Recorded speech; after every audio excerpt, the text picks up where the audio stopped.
Hello and thanks once again for taking the time to download and listen to a podcast from CelticUnderground.net. I'm Harry Brady and this is the podcast of Invincible Champions.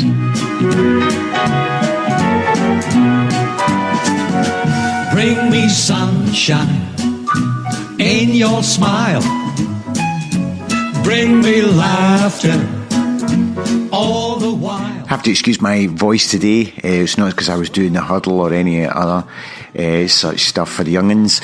No, I was there with the bucket collection from 9:30 this morning around Celtic Park for the Celtic FC Foundation Badge Day, and so voice a bit hoarse, but how absolutely marvellous. The Celtic FC Foundation badges, my section ran out just as we needed to get in. Saw the tifo at the start of the game, not a brilliant thing, and then on to the game itself and the fact that Celtic have completed a season as invincible. So I decided to call up someone who's a million miles away, well, not a million miles away, but 10 to well, however many thousands of miles away, no idea, Mark Cooper. And Mark and I just go on a general ramble fest. So I hope you enjoy that. There'll be more podcasts along soon, something for the Lisbon Lions, and then cup final, etc. There's also, on this podcast, we have Leigh Griffiths and Brendan Rodgers interviews from today's post-match press conference. So that's also, I think, in particular, that Brendan is particularly interesting. Love getting any emails or Twitter feedback or anything like that on the podcast. You can rate us on iTunes. You can find us in loads and loads of places. You've always found us in one place. Let other people know about it. And you can email us in podcasts at CelticUnderground.net. That's podcasts at CelticUnderground.net. We'll be revamping the site over the summer to do some other things and bits and pieces. But anyway, enough of me. This is me, Harry Brady, with him, Mark Cooper. And it is. Let your arms be as warm as the sun from up above. Bring me fun, bring me sunshine, bring me love, sweet love. Bring me fun, bring me sunshine, bring me love.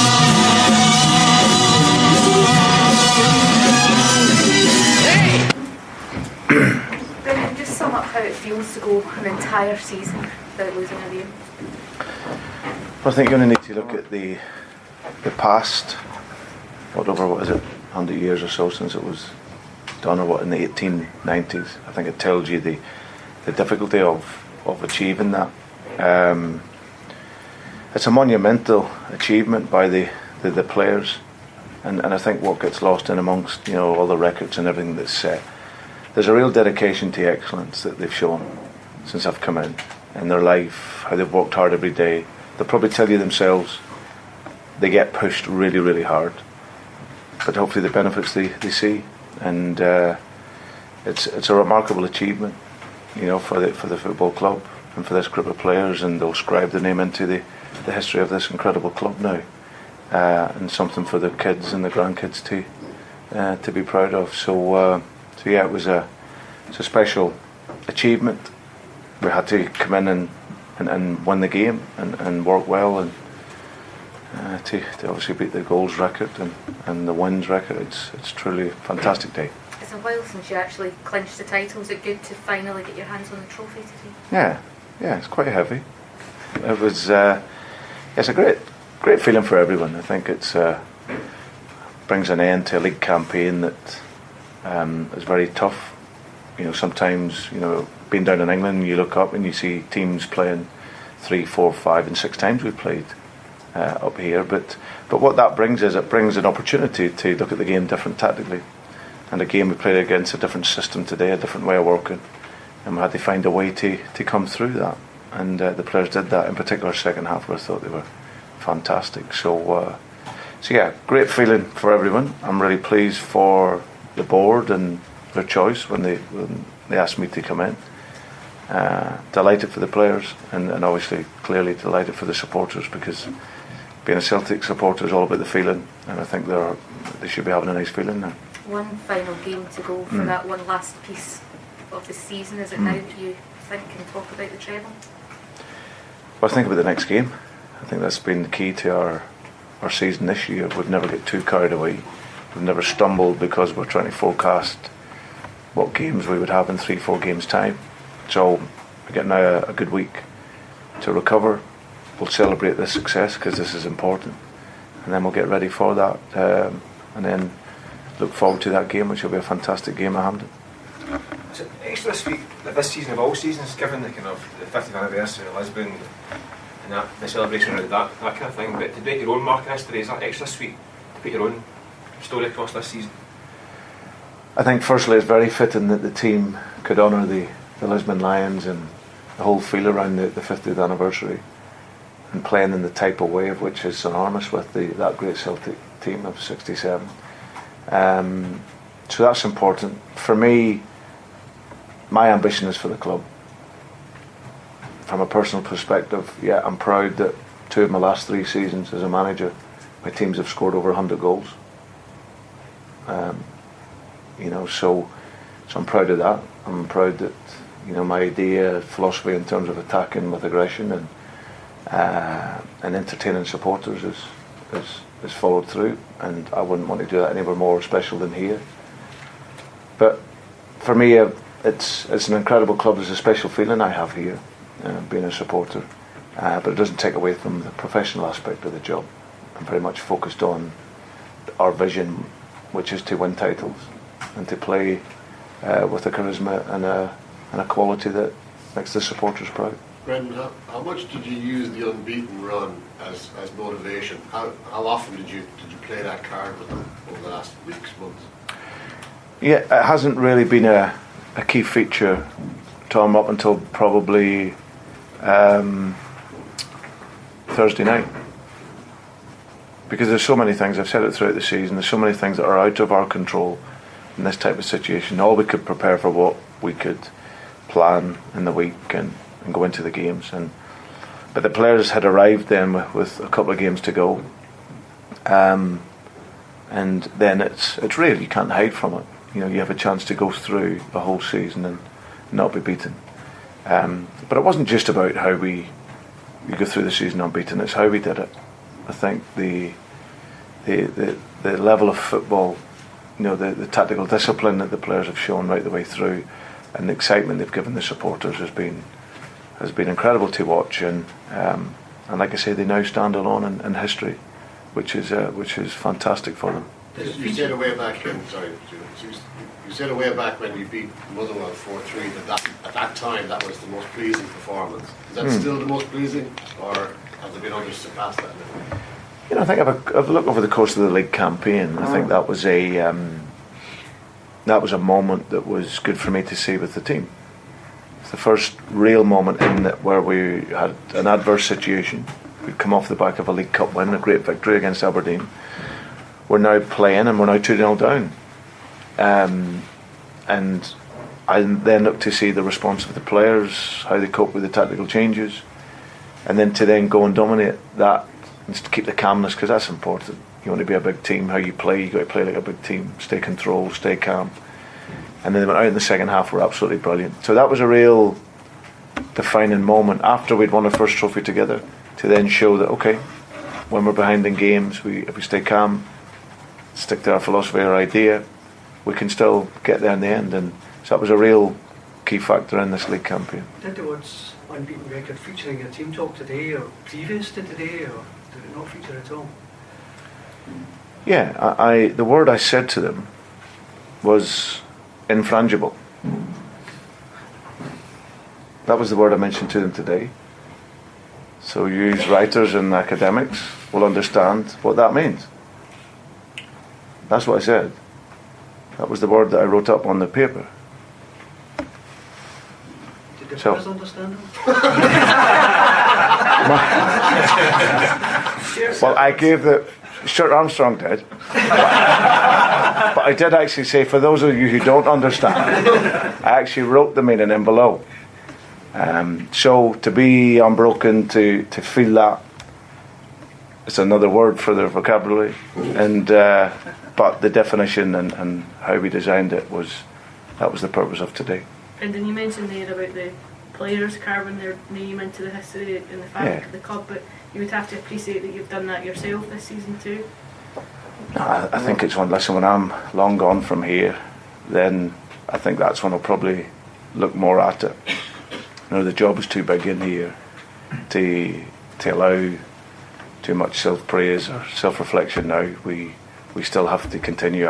I'm here to give as much to this club as I can, and then obviously when you're gone, then that's probably a real true feeling of what people think of you and a legacy that you can leave. But for now, I'm so proud of everyone at the as I said, the team, the staff, as I said, because it's a real special achievement to go through that, and we'll continue on that road. Do you think, Brendan, will that happen again in the future? I'm not so sure in my lifetime it will, and that's only because if you just need to look at how it was done before. The last team to do it was in the 1890s, and it was that was an 18 game. Yeah, this is a 38 game season. Because there's so many variables in football, that's what makes it such a brilliant achievement. You go away to Barcelona and you lose 7-0, you come back, those types of next performance you can lose games like that. Other games where you're behind, can you come back? You go into some of your big rivals, you're away in Aberdeen. These are all tough games.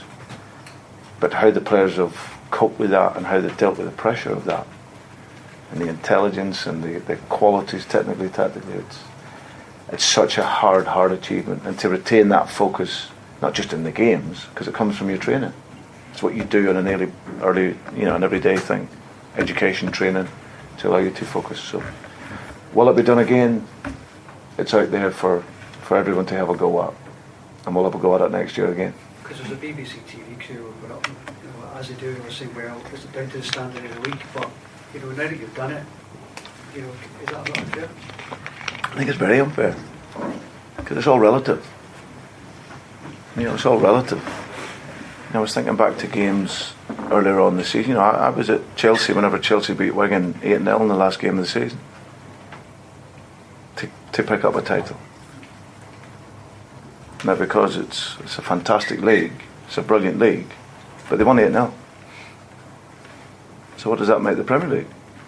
I think it's all relative. Whatever country you're in, the only thing that Celtic is missing is money. If you're talking about clubs, massive clubs, this is one of the great clubs of the world. But what it's not in a league where you have the finances to run with that. If Celtic had the finances of another league, this thing would just explode, the sheer size of it. But also what the difference is, I remember something that Packy said to me when I was a very, very young coach down at Reading, and he was there with Tommy, looking at playing for Celtic. There's not a challenge, there's not too many challenges like it in Britain where you have to win every week. I can go Liverpool, Manchester United and draw a game and it'd be a good result. You can't do that here.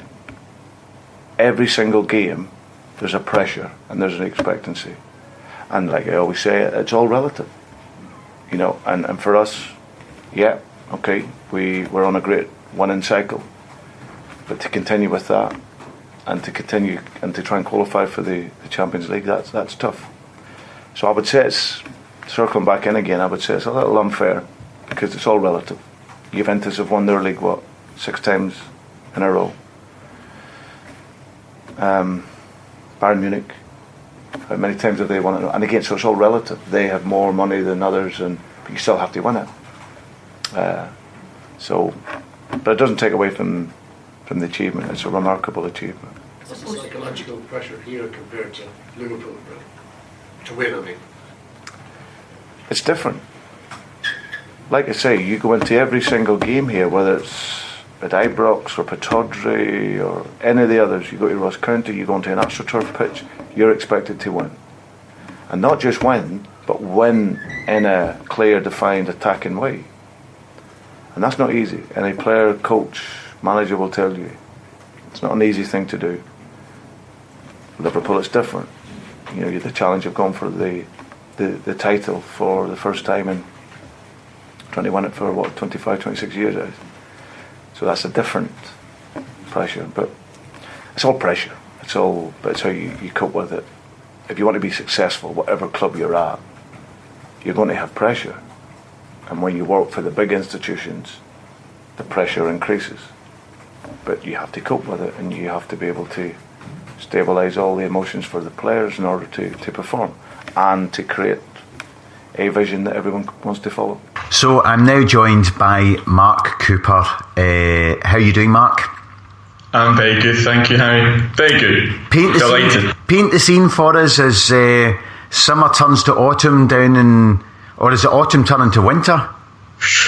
It feels, it's quite funny because I was thinking, I always know that you're going to ask me this question.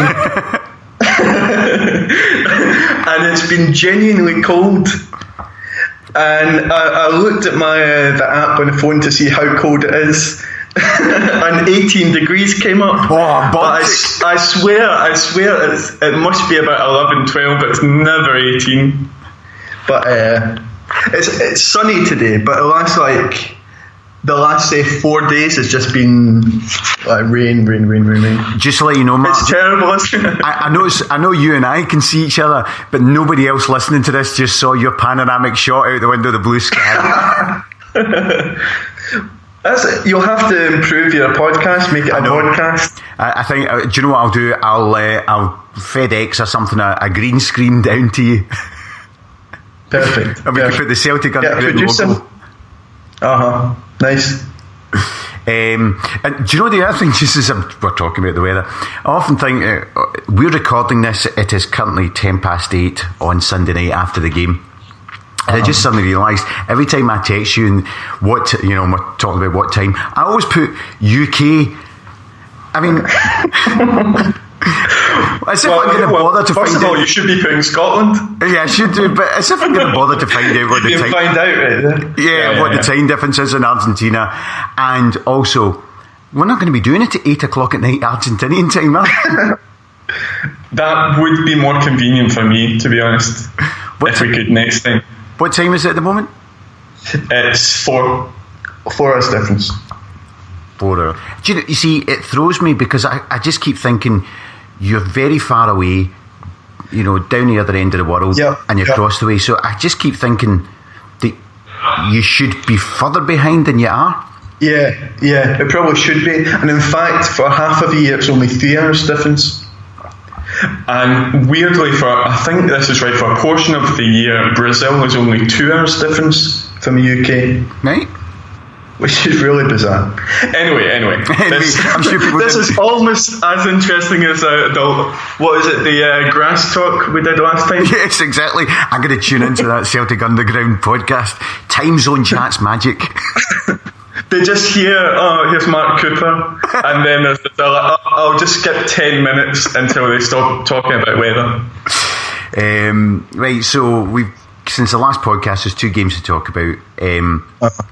There's the Thistle game, the Thistle thumping, and the Hearts game. So we'll go into the Thistle thumping first of all. Did you get to see the game? Yeah, I did. I did watch it on Celtic TV. One of the cool things, even just aesthetically, one of the cool things about it was that the Celtic fans had a whole side stand, right? Mm-hmm.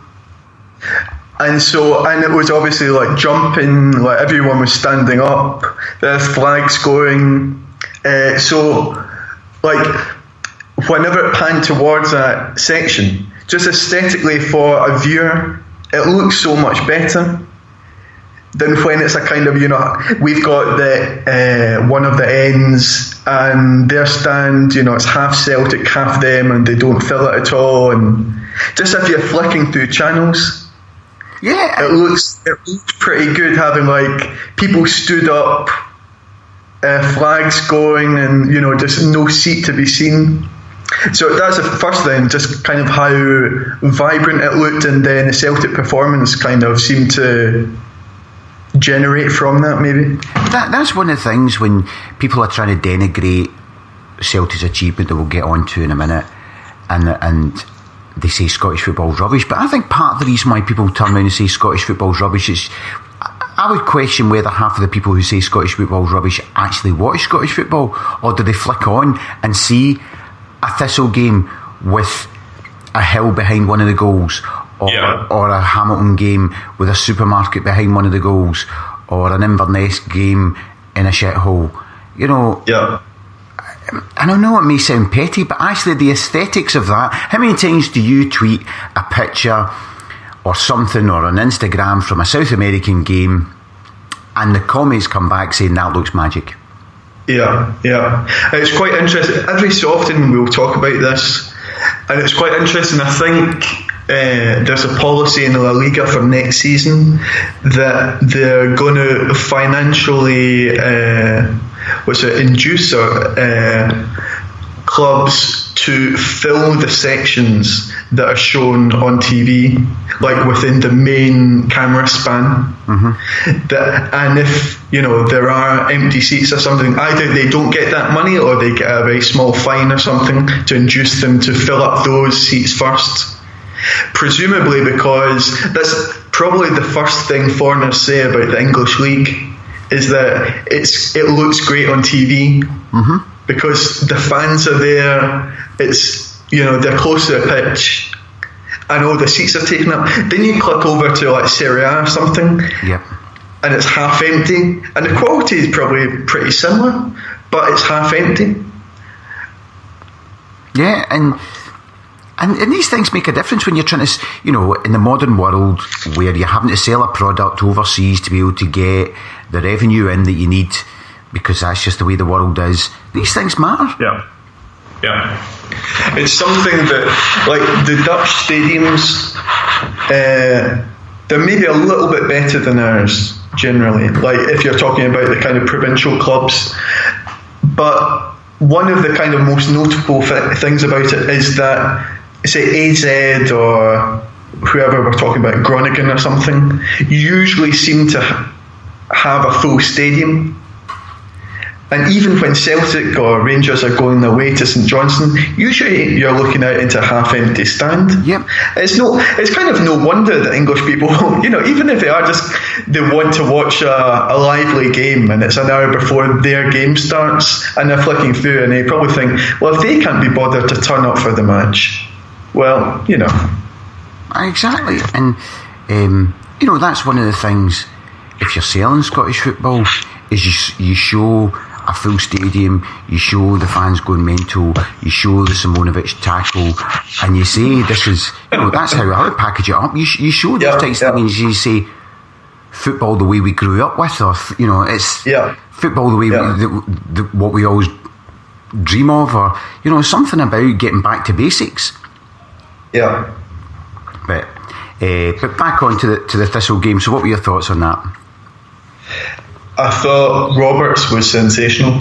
I think Roberts, the last, this isn't an original point, but the last, say, 6 weeks by Roberts, he's been exceptional. I think he's been our best player by a distance in the 6 weeks. It seems like he's beginning to really put it all together now.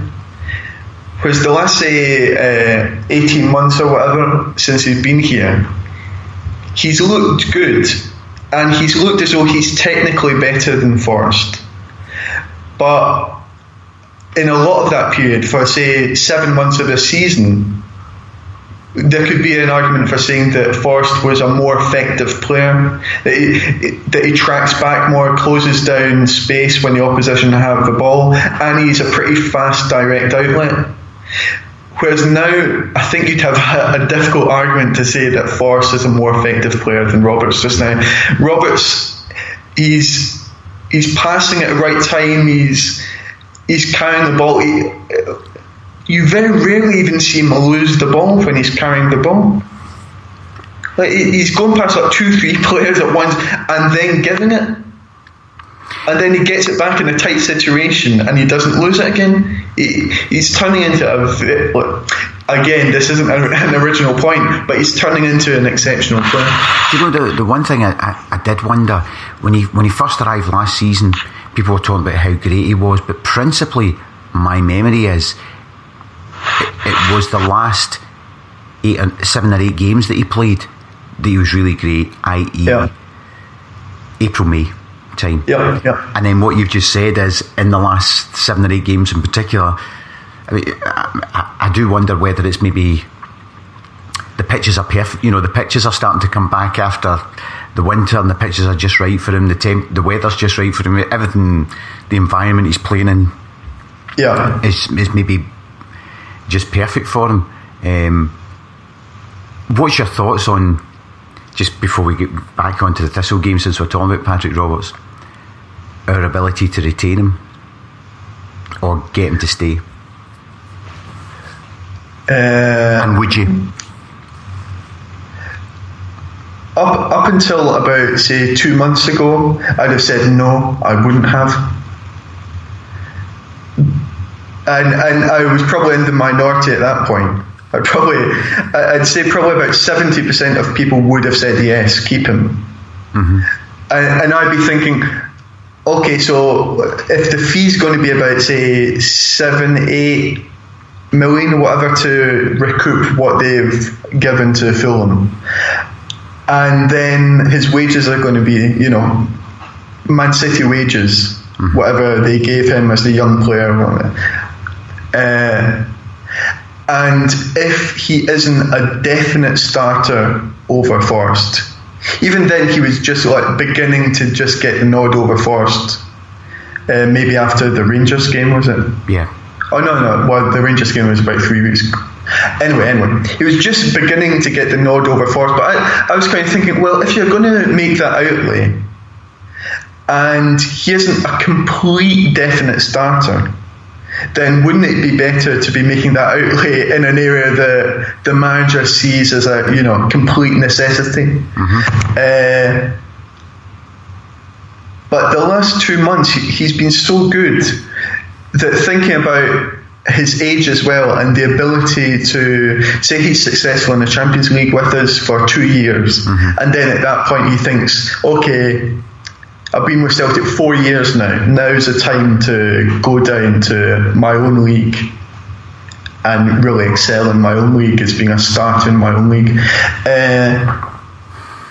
Then you'd actually get a high fee for him. Being an English player, being a pretty prominent English player, and presuming that he'd be successful in the Champions League, as to be fair, he was for the game he played against City away. So there would be a logic in that, and it isn't like we're really digressing away from the Partick game now. But there's another thing that I was thinking about. Was that, remember about 18 months ago when we were all kind of thinking, who's the next sale for Celtic to sustain our model? We had Forrest, Wanyama, Van Dijk. And then we're kind of thinking, Johansson, Beaton, are they really going to get like 8 million plus? And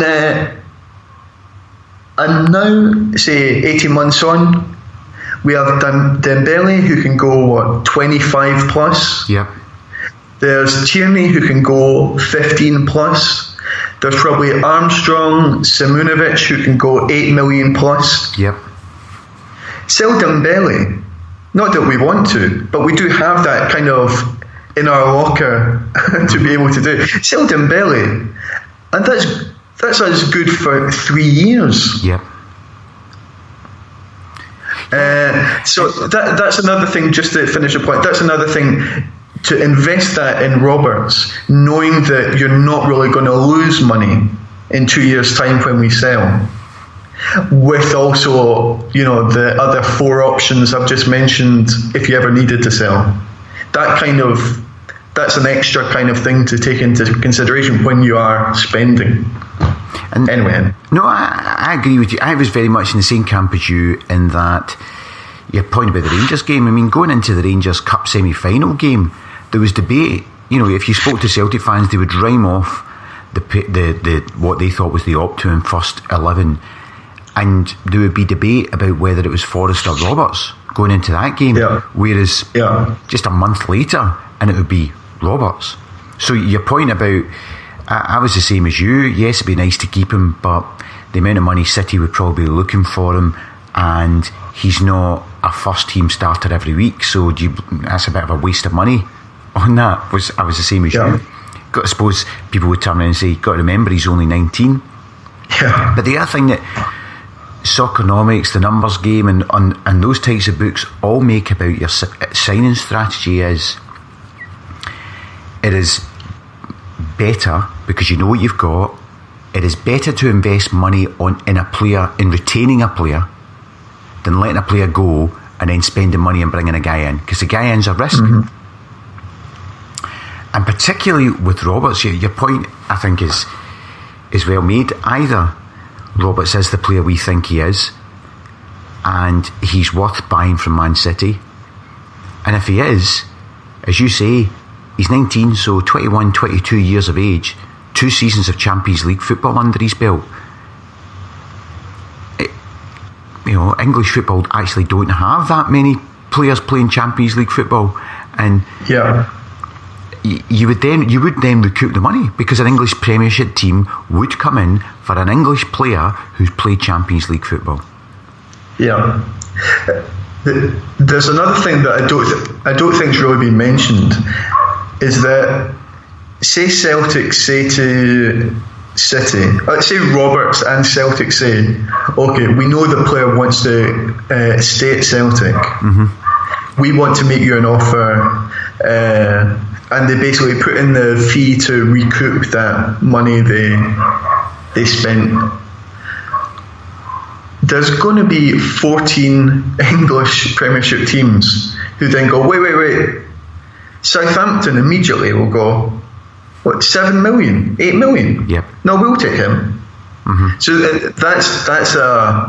that's probably more than anything is the reason why I'm not completely sure that even if he wanted to come to us now, that at that point when almost everyone coming, like Tottenham also need an extra player to throw on the pitch, because they've got Ali, Ericsson, Kane, and then Lamela and the Korean guy Song kind of aren't quite cementing their place, and they might be getting rid of Lamela or something like that. So that would be like a shot to nothing. Okay, we'll just bring him in, and he also fulfills a quota for the Champions League squad or whatever. And then like Southampton, blah blah blah. I suppose that the possibility of him retaining and taking into account what you just said would really be if he had, like Dembele sounds like he's got a switched on agent who says, look, you go down to a top half of the English Premiership team, you're probably not going to be first team starting every week. You stay and look how much you're idolised at Celtic and an intrinsic part of the core starting 14, 15 players. You stay at Celtic, getting back to the point we've just made, you stay at Celtic and play 2 seasons of Champions League football. You're only 19, you can still be going to one of these teams at 21, 22, but you're far more likely to go there and become a first team player. But it's easy for us to say because we're Celtic fans and we want that to be the outcome. So if we go back onto the Thistle game, I couldn't make my mind up whether we were fantastic because it was one of those goals change games. So the minute we score a goal relatively early, then that just puts us in the front foot. And not that I'm saying we wouldn't have played it well anyway, but the early goal from the penalty just kickstarts it, or whether we were just fantastic. What's your thoughts? When I saw the lineup, I was pretty surprised that in the penultimate game of this unbeaten run, that he's going to start with the back four with only one kind of regular starter. that we have Izagiri, who's barely played for months now. Yeah. Gamboa, who barely played all season, coming in and out every so often. Sviatchenko, who's been out since basically the Hogmanay game as a regular starter. Rodgers in midfield. I was quite surprised. I was quite intrigued. And probably the most impressive thing I thought about the game was it was a complete credit to Emilio and Gamboa, how fit and sharp they were. Mm-hmm. They barely played. They're in a foreign country, cold country, and they must, in training, they must be working, they must be so professional, working like so well, because Emilio just looked, as though he'd been the regular left back for the whole season. And I find that really impressive. It was the same, I think, in November when, was it Kieran got an injury in October, November for about a month? End of October, I think it was. Yeah. And to be fair, it's the same then as well. But, Celtic generally, we played very well. But it is that kind of thing where you take the lead almost immediately. Mm-hmm. And the whole kind of game change. I remember during the O'Neill seasons when I would get a train down from Stirling, mm-hmm. and I couldn't drive, so I'd get a train down to Queen Street. I'd walk like an hour from Queen Street to a stadium, go into a stadium, and say we're playing Livingston at home or something. And I remember hoping that we weren't going to score our first 1-on-1 after, say, 45 seconds a minute. I wanted some sort of, competitive game, some like back and forth, and then you actually have to work for the opening goal, because it's going to come. Like at that stage, like the team was so strong with it, you knew it was going to come. And in that way, that wasn't the same last night because we're playing away from home and it's a fairly weak team. But it was that kind of thing that as soon as that first goal went in, then you can see all the players are on it. We're 1-0 up. Partick are already thinking about the holidays. There's 6,000 Celtic fans there chanting away, and you just know that we're going to put like 3, 4, 5 past them. Do you know the other thing about that game was I was quite close to I was in the second row, so I was quite close to the front, right behind that banner that went straight along. So in the 67th minute when they put that on to sing In the Heat of Lisbon, that was magic, because that was a whole minute that I couldn't get to watch the game. So I'm like leaning under it, and anyway. No far. That's the only complaint I've heard about it. Yeah, because you were watching it. I was behind. Yeah. But what at half time? I heard, sorry to interrupt you. I heard someone on Clyde moaning about the In the Heat of Lisbon flare thing today. Did they? Yeah, I heard a recording. Someone put a recording of it on Twitter. It's a Celtic fan, and he's just moaning like it's a disgrace. It's a disgrace. And I'm like, we've just won the league. Come on. Anyway. Sorry. But at half time, I'd texted someone and say, because Touré's not really played since Mönchengladbach or Motherwell. And I'd texted someone saying, Touré's shorts are tight fitting round his backside, right? Thinking, because he's been on the subs bench and it's not even looked like he's coming on. He's obviously, and the players are warming up, and patently he's the guy who's keeping everybody, happy and upbeat. And then he came on. I couldn't believe it. But it was only with hindsight when I was thinking about it that there was a period not long after Touré came on for about 20 minutes, for maybe 15 minutes, where absolutely nothing happened in the game. We just passed the ball about. Between Brown, Touré. Did Touré come on for Boyata? He did. Boyata. So basically we just passed the ball about for, it was almost as if, right, you need to get used to touching the ball now on the park, Toure. So, and that's all we did for 20 minutes. I mean, I can't think of anything happening. It was more just how fantastic it was, how professional it was. You know, Brendan talks about, you know, if you're playing that high pressure game, you do need to try and get breaks within the game. You can't play that high pressure game all the time. And it was almost as if during the game, well, we've won the game now, we're going to give ourselves just that 20-minute break before we'll then go on and then score another couple of goals. Yeah. And it was just excellent. And then the other aspect of that game, getting back to I talked in the cup final about Roberts or Forrest. How now, if you speak to Celtic people and they're naming their strongest team, McGregor would be in it for a lot of people. Yeah, I think you're right. I think McGregor would be in most people's starting 11. And that's amazing. Can you imagine saying people this time last year? Yeah. You know, given the choice between Rogic and McGregor, it'd be 50-50 between the two. Maybe people put McGregor in because he's more dynamic. No one would believe you. It's an amazing transformation. It really is, actually. He's developing into a genuinely good midfielder. Mm-hmm. His feet are very good, aren't they? Yeah. When he receives the ball in a limited what's the technical space. term? Is it fidgety? You're right.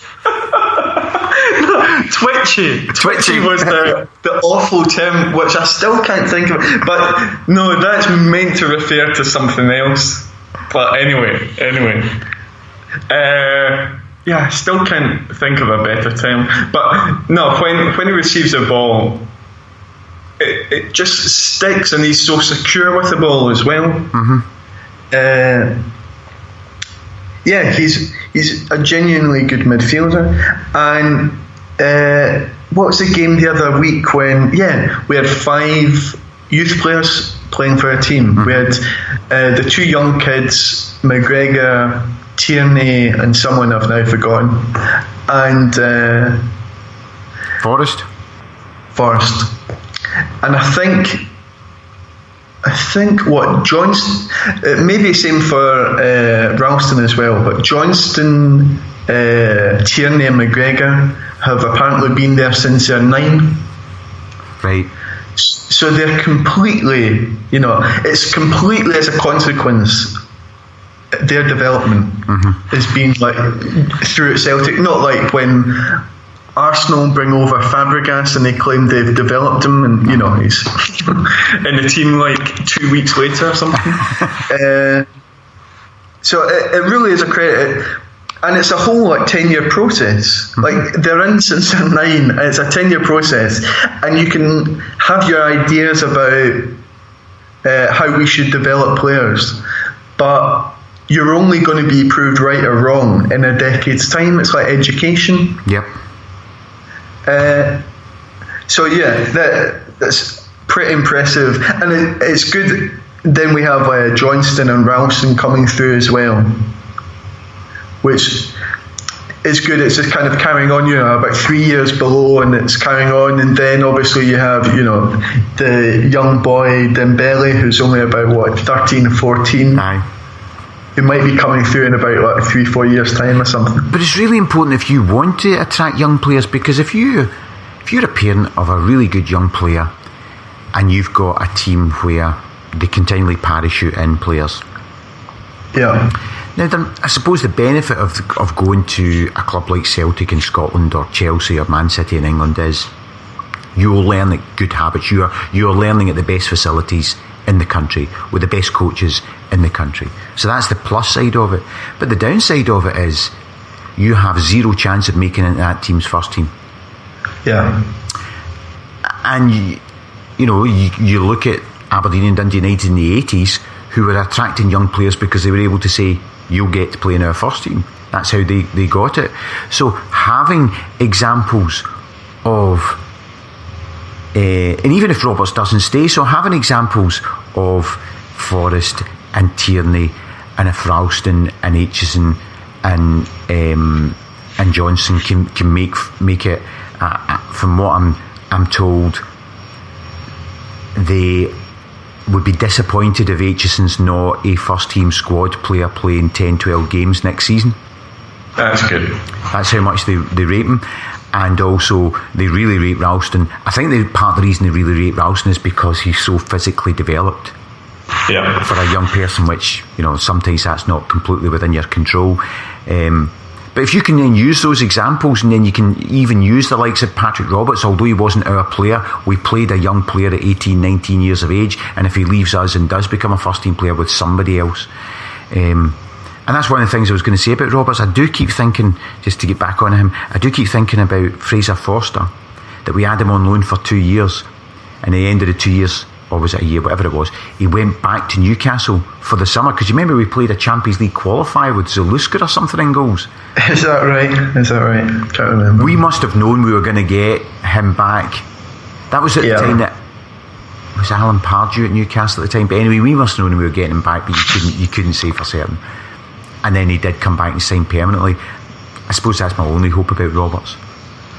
That although all this talk of going back, it's because we're still talking in the background. We managed to sign him, but in general, I thought Thistle game was just fantastic. It was fantastic. Yeah. So on to today.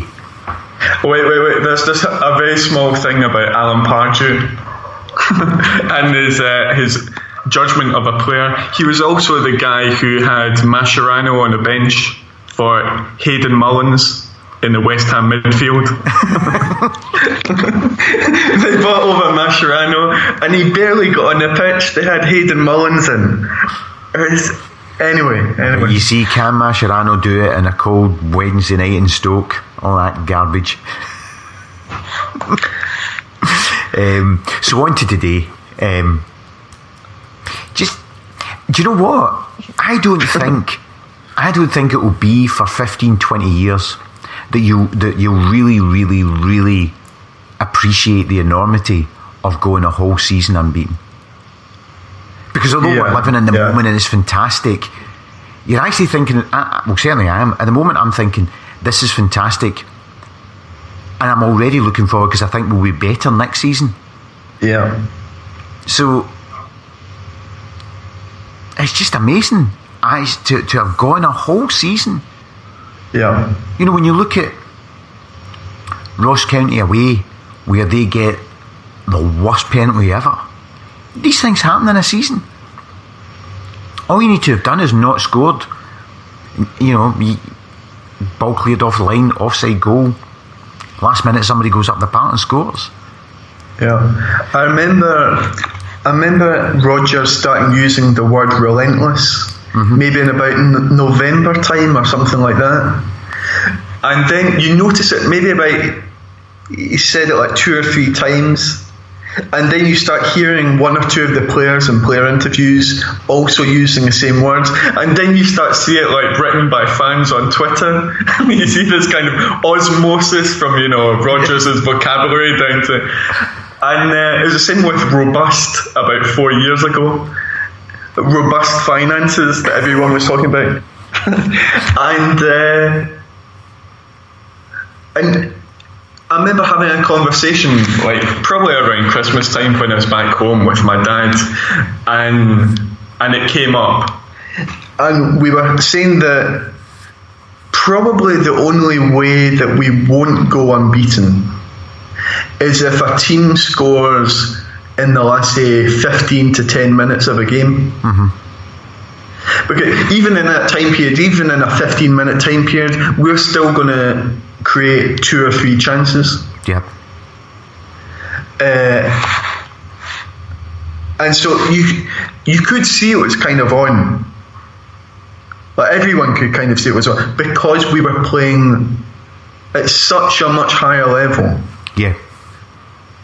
And we had someone mentioned it on. I was listening. I think it was a Sports Sound podcast or something that has just come out just about an hour before we started speaking, and I think someone was saying about the amount of different options and the amount of different goal scorers that Celtic have in their team. Yeah. That Rodgers, I remember when Rodgers got injured, just before the Hogmanay game, so probably around Christmas, by O'Day up at Dens Park, and I think he was on something like 10 goals by then. And I remember thinking, there's a chance that Rodgers is going to get 20 goals, Sinclair's going to get 20 goal plus, Dembele's going to get 20 goal plus, then Force will get like 12 or whatever, Armstrong will get 12, blah blah blah, and then you think, we have so many options. Then McGregor can come off the bench and also score. Roberts can score. I mean, has Griffiths scored in every game since he came back into the team and Dembele out? I think he has. And has he not scored and done an assist in every game? Virtually. Because he scored. What goal did he score? Because he scored today. The penalty. Yeah. Scored against Thistle, the penalty. Yeah. Scored against Aberdeen. Yeah. Did he score against St Johnstone? Can't you mind? I will find out. Expert. 12 seconds. Partick Aberdeen, no. Rangers, then Hamilton, then Dundee. Anyway, the point stands, he scores. Yeah, whatever. Who needs stats to back up our gut feel position? So, yeah, the very fact that you can take out a player that we're talking about being a 25 million goal a season striker and bring in a guy who then scores every week, or more or less, is just a great. Well, you drop out a guy that you think's worth 25 plus million quid and bring in last season's 40 goal striker. Yeah. It's remarkable. That's another small thing about what I was thinking when we're talking about whether or not we're going to sign Roberts, is that it's not one of those kind of like desperation things. And even losing one of the kind of 5 players that I mentioned who would go for money, a lot of money, it wouldn't be like a kind of tragic situation, like, if we had sold Larsson at some point or something and everyone's pleading, no, don't go. If Dembele goes, good luck to him. And then then our team will still be a strong team and we'll have 25 million to invest. Or, maybe half of that or something. I think that's the other thing that's certainly given me comfort of, you can't. Stuart Armstrong, if somebody comes in with a £8-10 million bid from Stuart Armstrong and offers, whatever age he is, 25, 26, and offers to pay him, well, McCarthy's on 70 grand a week at Everton, so offers to pay him 50, 60 grand a week. He's not a Celtic fan. Yeah. And somebody comes along and offers that money, he'd be crazy not to take it. But you do have the real comfort with the way the club is right now, with the authority that you think Brendan's got over things. You have the comfort that we've got the money in the bank that Brendan's going to get money to spend this summer anyway after the Champions League. And you have the real comfort that if we sold somebody for that type of money, Brendan would get it to spend back. Yeah. It's completely sustainable. Yeah. It's a great thing about it. Yeah, I have complete confidence that this is going to carry on, and even more than that we're kind of going to grow and become stronger and stronger over the next 2 seasons. So, what were your thoughts before we get on to the future? What were your thoughts on today's game?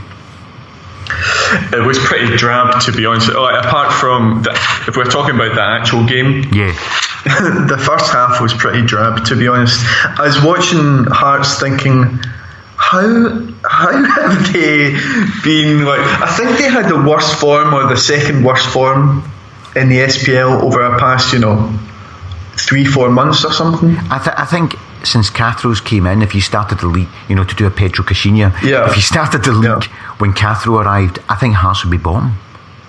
Yeah. Well, and the players you saw, like, you were at the game obviously, the players you saw, like the Greek guy Siolis, the tall boy, what is it, Bjorn Jonsson or something? Yeah.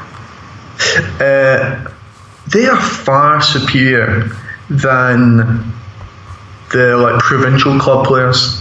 Mm-hmm. So they look fitter, they look stronger, and even today they look fairly well organised. And then you're thinking, how are they getting hammered by like Dundee and stuff? I know, because I mean, I suppose today they were fairly well organised in a fashion to a sort of, we're not going to get a doing from Celtic on the last day of the season. Yeah. So they weren't. I mean, they only threatened in the last 5 minutes, really. So I suppose there was an element of there was nothing. They were keeping their shape very well, but they weren't, because they weren't really going to score any goals. They weren't breaking their shape. I got the impression, they seemed to, in the first half, I felt they were just stopping us playing through the middle very well. Until we then changed things, went to a back three in the second half and sort of overloaded the middle a bit from them and took a bit more control. And an example of how Hearts were not planning to go forward, we changed to a back three of Simonovic, because we took Gamboa off, and of Simonovic, Boyata and Tierney. And after about 5-10 minutes, Tierney was allowed to go back into his attacking wing back position. So we effectively played with two at the back. Yeah. It shows you how much they were just interested in just not getting a doing. Yeah. Touching on Hearts on the back of that, do you think there is any salvation for Hearts under Cathro, or do you think it's just a, I used the other day with someone, I used Pedro Caixinha as an example, as a parable for Donald Trump. Everybody knows he's going to be out of a job sometime in the next 12-18 months. It's just a case of when. When's he submitting for Celtic nil result that's going to get him quick? Is it going to be a long drawn out, is it going to be a long drawn out process, or is it going to be 4-0 St Mirren, Inverness Cali for John Barnes? I was using that as an example. We all know Trump's not going to see out his 4 years, but is he going to drop dead of a heart attack with the stress, or is he going to be impeached or whatever? or all three. And so Cathro, are they going to keep Cathro, or do you think he'll be able to turn things around this summer? Just watching the players today, and thinking, as I said before, how aren't they doing better? Why are they getting beaten by the kind of mediocrity in the SPL or SPFL? And I was coming to a conclusion that they just can't be playing for him. And if that's the case, then it's not really going to improve. Yeah. Because people are saying things, I've heard people on the radio, well, he needs to get a summer transfer window to see what he does. Well, they got the January transfer window and they like 10 new players in or something like that. Yeah.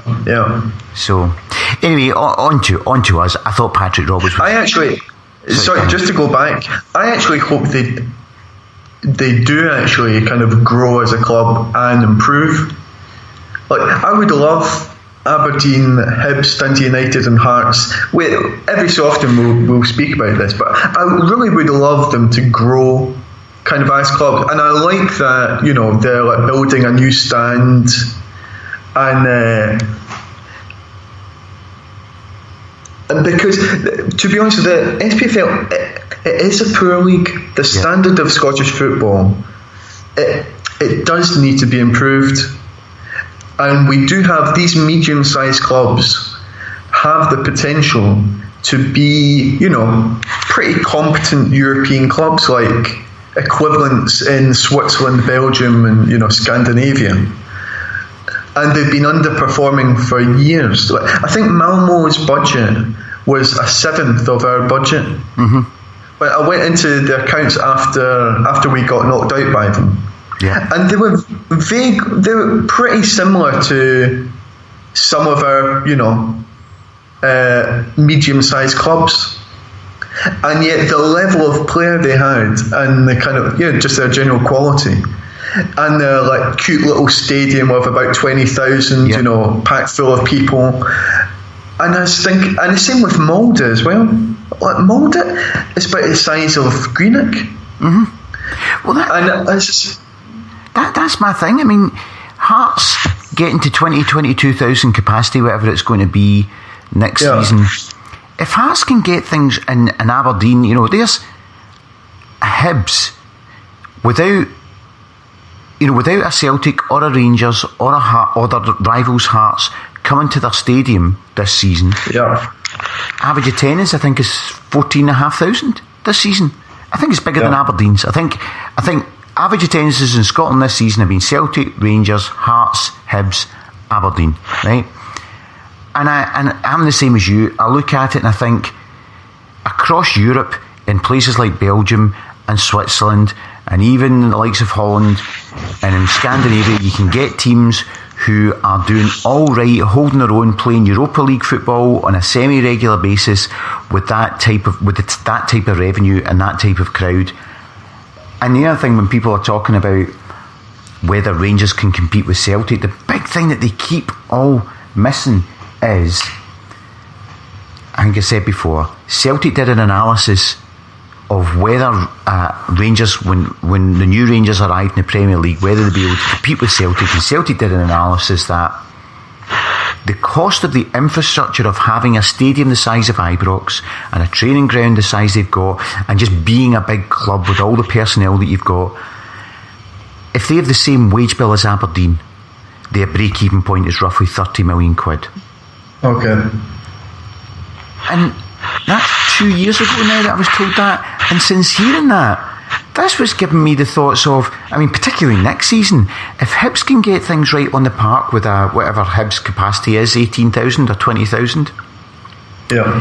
If Hearts can get things right on the park, I think it will be a struggle for Rangers to finish in the top three next season.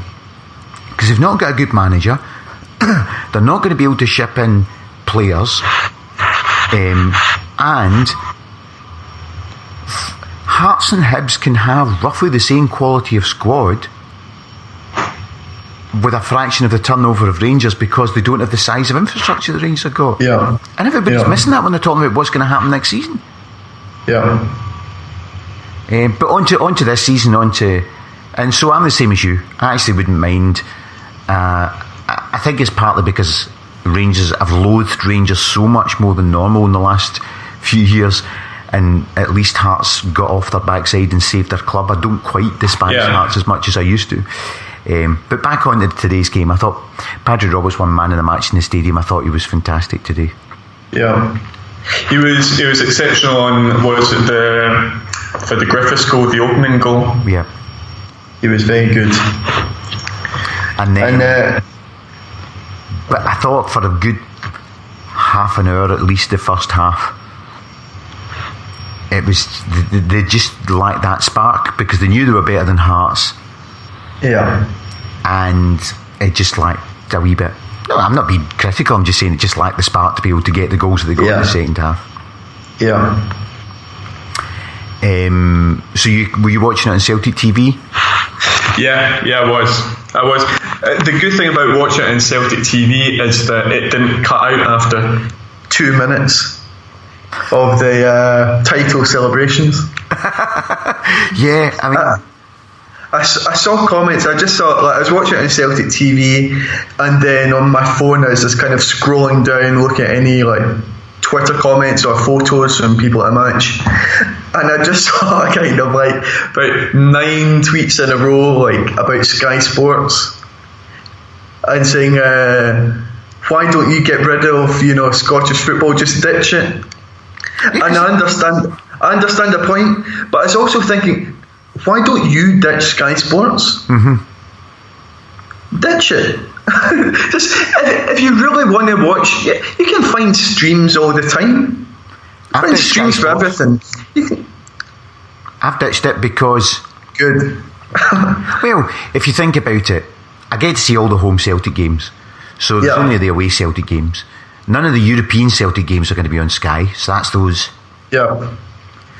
A third of Celtic's away games, somewhere just under a half, between a third and a half of Celtic's away games are on BT Sport, as are the European. Yeah. And I'm not that, I actually don't, so ditch it, as you say. I do know if there's been... I'm also telling them why you're ditching it. Yeah, well, somebody within the media was telling me that there's been a reasonable number of sort of Twitter surveys and online fan surveys in the last few months about what's your thoughts on Sky Sports or BT Sports.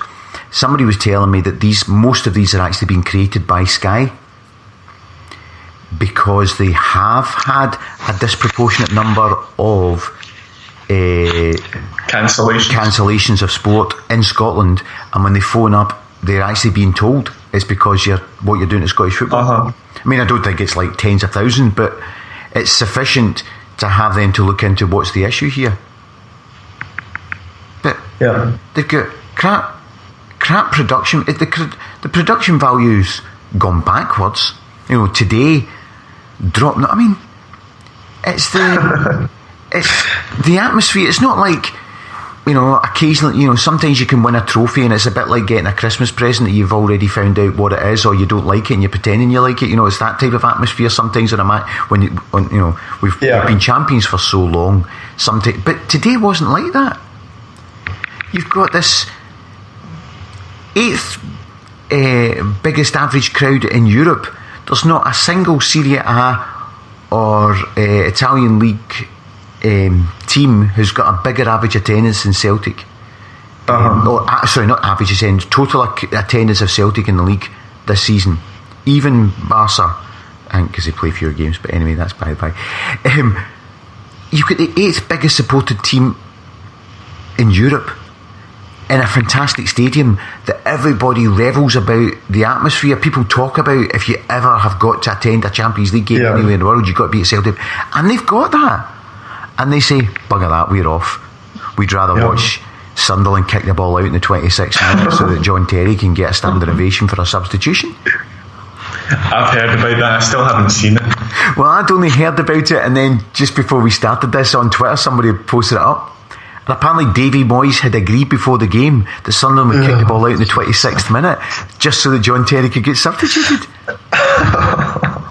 It's awful. It's cringe. And then he gets a guard of honour going off. It's not a testimonial.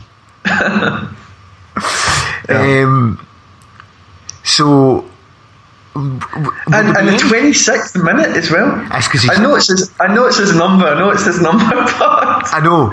It's like, even that's cringe. Like all of these, like you have to applaud in the 26th minute because in 1926, blah blah. Give it a break. I know.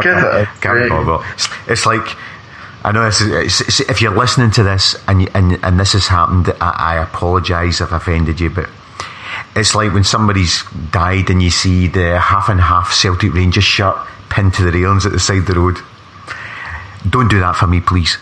Any Rangers fans I know, if I get run over by a bus tomorrow, don't go and do a half and half Celtic Rangers strip. I'll put one up just for me.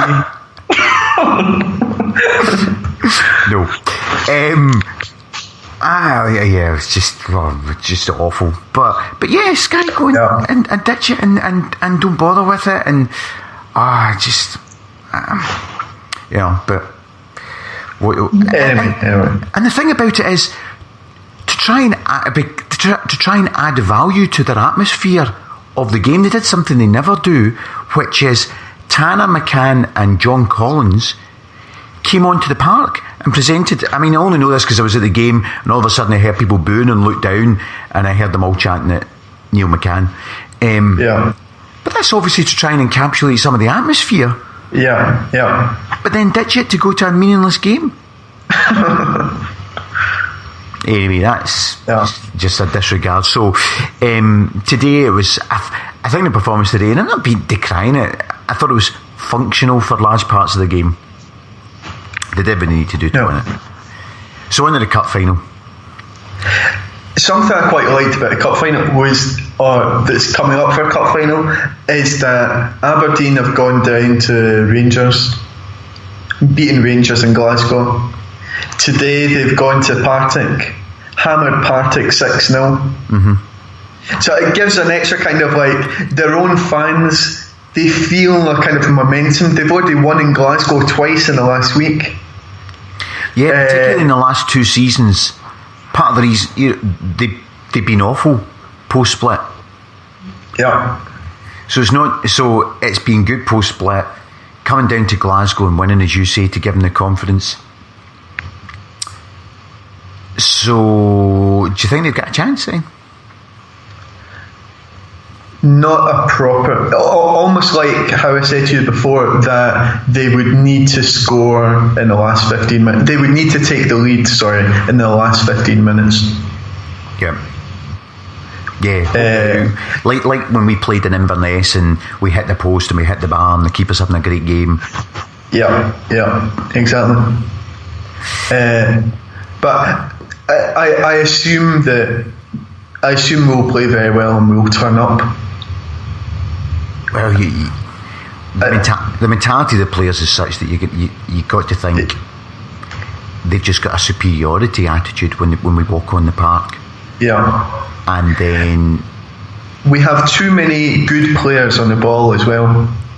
Like sometimes say if Nakamura didn't turn up or something, a player like that, and then you're kind of looking for other players who can unlock the defence, who can like receive the ball, in tight situation, go past a player, put in a through ball or whatever. And if he has an off game and he's not really getting into a game, then the rest of our team at that point was quite a functional team. Yeah. Quite a closed down space when we don't have a ball, put crosses in for Vinegar. Now, if Roberts doesn't have a good game, if McGregor doesn't have a good game, if Armstrong doesn't have a good, Sinclair will turn up. Yep. Brown will be we have about 7 very good footballers in the team who are all very happy to receive the ball in like small spaces, pass the ball in small spaces, a few who can go past a player. So I'm assuming that not everyone's going to have a bad game, and to be honest, and I hope Aberdeen turn up as well in a way. I would love this to be a really competitive game where we, beat them like 4-2 or something, but it's, a great final. They're 2 goals coming injury time, so you're not shitting your pants at any time. Yeah, whatever. I don't really care. 5-6 I'm trying to be gracious here. But, I'm really looking forward to it. But because they are a half decent team as well. It isn't like we're playing, I remember a couple of times when we play, say, Dunfermline in a cup final, and you just know, at some point we're going to score our first goal and win. It's a bit drab because that it's something that we're going to do enough to win. They know we're going to do enough to win. Sound like Donald Rumsfeld here. But it's a bit of a. That's true. Let's just play this game until the outcome that we're expecting happens. Whereas, as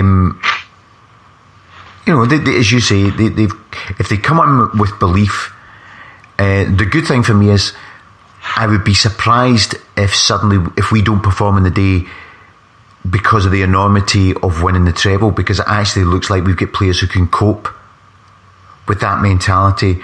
You can imagine Patrick Roberts just thriving on the big park of Hampden. And then it's the thing you say of the big difference that we've got over them is Patrick Roberts starts, you can bring on Forrest. McGregor starts, you bring on Rogic. Griffiths starts, you bring on Dembele, because Dembele's going to be training this week. To have those options to come on the park. Exactly. Yep. So what's your prediction for the score and the team? Tell me your team first of all. Well, Mikey Johnson starts. With his twitching lead. I do have to say, it's going to be a standard. It's going to be a standard team, isn't it? I've not spoken to you since Mikey Johnson played. I thought he was very good at just drifting off a player at the last second and getting space to receive the ball in. Yeah. Anyway, absolutely. I'm talking to you like you're his dad. Yeah, I'll pass that on now. I'll pass that on. Back on the game. So bog standard team. So run us through your team.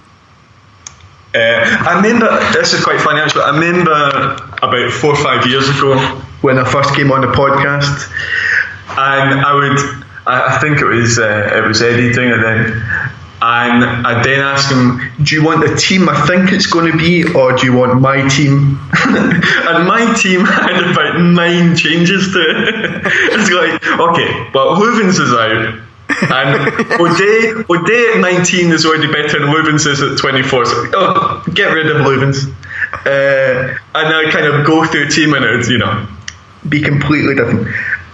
Now it's basically the team that everyone would agree with.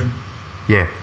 It would be different, I think, had Rodgers, if he was completely 100%. Mm-hmm. But he seems like a player who actually needs to start 5 games in a row or something. Yeah. To really work up his fitness. And to get sharp, so hopefully he can kind of be at the same level as everyone for the start of the new season. So the team for Saturday, I'd have Gordon, Lustig, Simunovic, Boyata, Kieran, Brown, Armstrong, McGregor, Roberts, Sinclair, Dembele. Dembele, you drop Griffiths and just put... Oh, sorry. You're right. He's not fit enough yet. Okay, Griffiths. Okay, yeah. And what's the score going to be? 3-0. After you want a 4-2. I know. I was going to say a 4-3, but then... I was going to say a 4-3 before, but I thought, no, I actually want a little bit of a gap here, man. No, but I don't think... I would like it to be a great game. Yeah. Kind of with them almost matching us, but not quite. But they're not close to us. If we were in the same, if we went in the Scottish League, if we were saying, a good league like the French League or the German League or whatever, we would be near the top, and they would be getting relegated from the French League. Yeah. They're an okay championship team, probably, if you put it into English terms. Yep.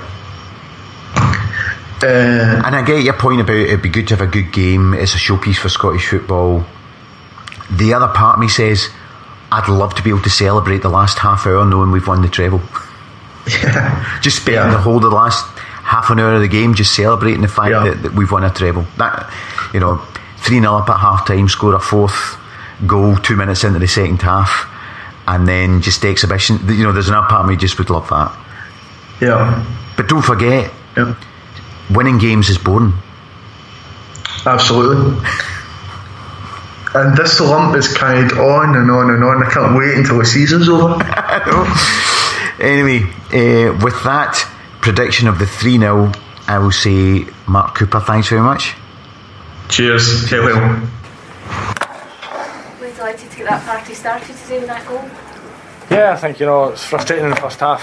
Hearts sat in a really low block and try to make it difficult for us, but we knew it was coming. We just had to be patient, break them down easily, and in the end it was a good 2-0 victory for us. How did those title celebrations compare to previous seasons? I think this one is a bit more special than other ones.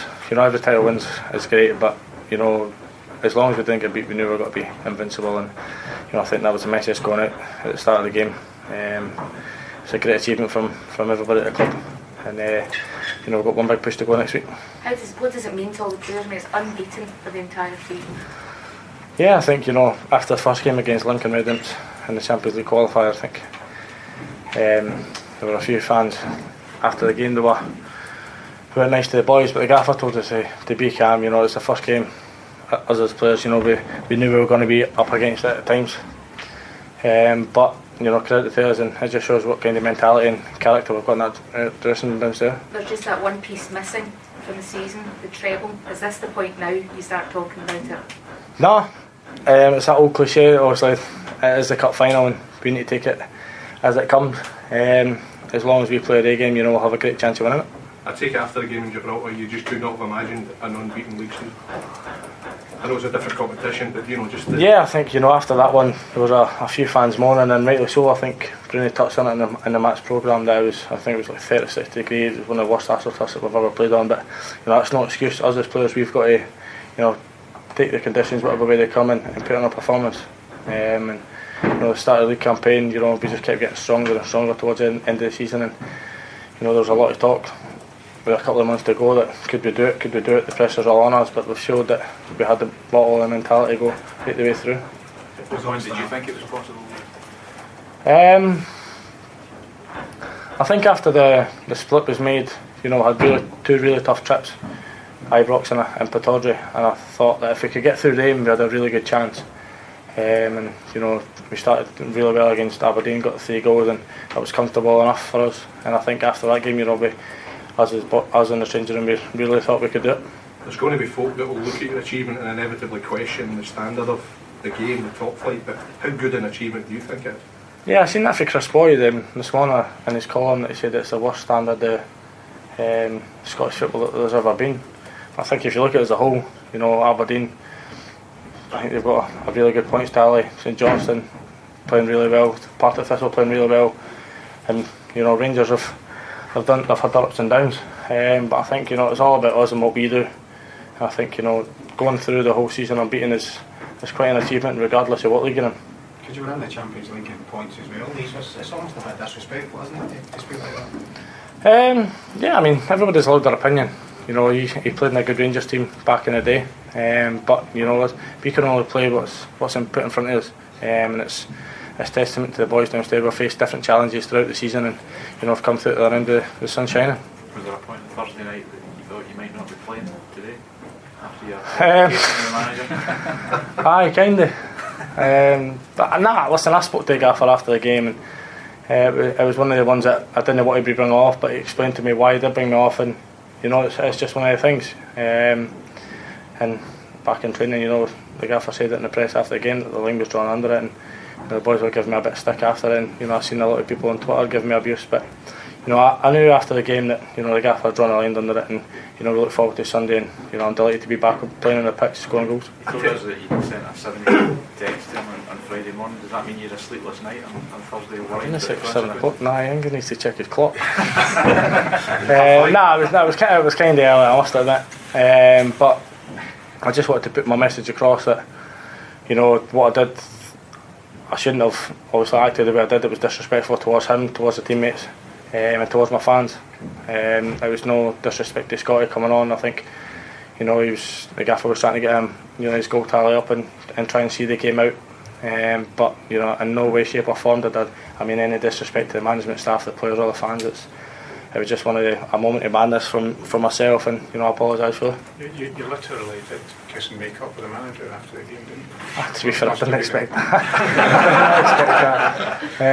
You know, I got to steady death on the bench when he turned around, and that was enough to tell me that you know, enough's enough. But you know, after the game, like I say, the gaffer drew a line under it and we moved on, and you know, thankfully we've got the win today and we can go and celebrate now. Is he a good kisser? It's not bad, I mean, you've got a cup final next weekend. They've won 6-0 today, Aberdeen. I mean, it's shaped up to be a bit of a classic game, isn't it? Yeah, listen, we're under no illusions that Aberdeen will bring the day game. They're a really good side, and on their day they can beat anybody. But you know, if we ever slip up, then we'll have a really difficult afternoon. If we bring a day game, you know, we'll have a really good chance to win that cup. But you know, we've got the week to prepare now. You know, we'll do everything we can to be prepared, and come Saturday at 3 o'clock, you know, we're ready to go. What would it mean to you to be part of a Scottish Cup winning team? After the game, if we do win it, I'll be thinking, thank God. You know, I've been to 2 finals already, and I've been beat twice, so hopefully that's the start time lucky for me. I'm not counting my chickens. Like I say, if we do bring a day game, you know, I'll have a really good chance. Though it hurts to go away, it's in impossible to stay, but there's one thing I must say before I go. I love you. I love you. You know, I'll be thinking of you. I hope you enjoyed that podcast. There'll be more along soon. Plenty of Celtic FC Foundation stuff. If you went along, put your money in the bucket today. That was excellent. Well done. Got your badge. I think that's now 6 title badges in a row that we will have. I'm sure you're not one to be missing out on having your collection of 10. So if you had a challenge getting them pre-match today, because the bucket collectors finished around 12:10, so they could get into the ground for this and not miss. Normally I would miss 20 minutes, half an hour at the start of a game, sorting things out, so we didn't do that today. So if you missed it, I'm sure the badges are going to be on sale at the Celtic shop, and you can get them there. They're £2. The bulk of the money, or all the money, going to the Celtic FC Foundation. And there's various other foundation events coming up. There's obviously the Hydro, which is a foundation event, and I think there are a handful of tickets left for that. And then there's a foundation event in London, and then it's the Celtic FC Foundation Golf Day. Anyway, enough of me. I'll just say good night and God bless, and these are incredible times to be alive, so please savour every second of it. That was me, Harry Bray, with him, Mark Cooper. Good night. I love you. I love you. It's true. You're so cute, honey G. Won't you save them up for me? Your kisses for me. Save all your kisses for me. Bye bye, baby, bye bye. Don't cry, honey, don't cry. Gonna walk out the door, but I'll soon be back for more. Kisses for me, save all your kisses for me. So long, honey, so long. Hang on, baby, hang on. Don't you dare me to stay, 'cause you know you've got to save your kisses for me. Save all your kisses for me. Bye-bye, baby, bye-bye. Don't cry, honey, don't cry. Won't you save them for me?